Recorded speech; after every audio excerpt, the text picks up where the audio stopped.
Oke, chapter 1 judulnya The Underlying Talent. Ini agak ngeblur gini ya, gak apa-apa ya. Jadi apa sih itu disleksia gitu ya? Kalau kita dengar kata disleksia itu kan kita kayak secara otomatis oke, dia punya gangguan membaca, gangguan tulis, gangguan mengeja gitu ya, spelling, dan gangguan matematika gitu, yang biasanya muncul di usia-usia sekolah.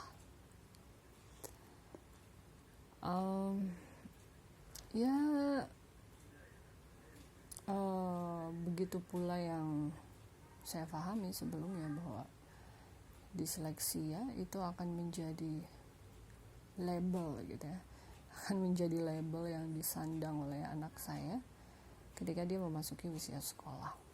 Dan secara pemahaman tradisional saya sebagai terapis gitu ya, maksudnya pemahaman tradisional tuh pemahaman sebelumnya ketika saya belum membaca informasi yang anti mainstream gitu ya,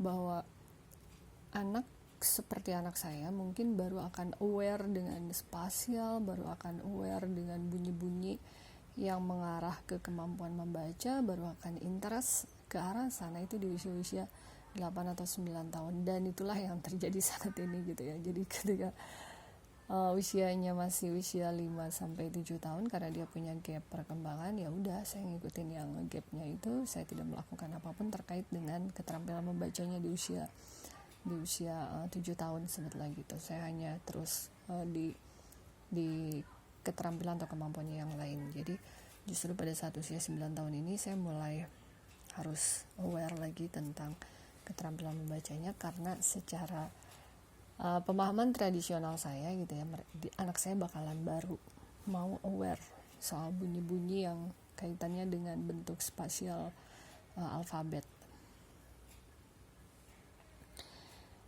gitu. Jadi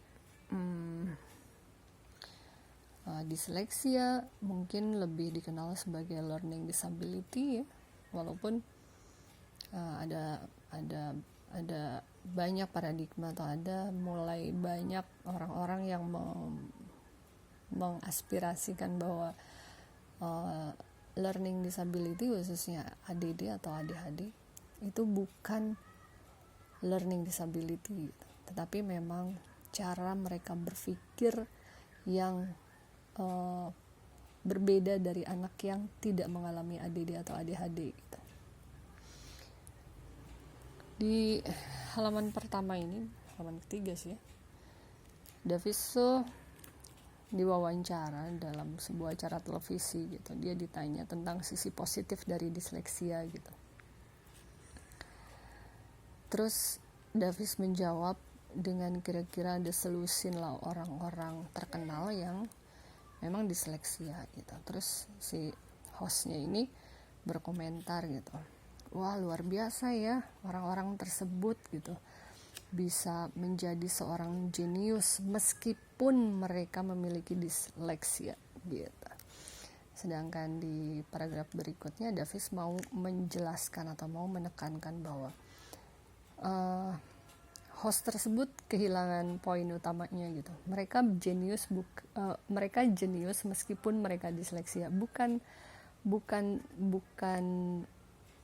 amazing karena mereka jenius meskipun mereka disleksia, tetapi mereka jenius karena mereka disleksia gitu. Yang poin yang ingin disampaikan sama Davis tuh, justru orang-orang jenius itu jenius karena mereka disleksia. Nah, yang ditekankan di buku ini pada awalnya adalah si mental function gitu ya. Mental function di anak disleksia itu berbeda dengan mental function di anak-anak yang tidak disleksi. Dan di sini dituliskan ada sekitar berapa nih?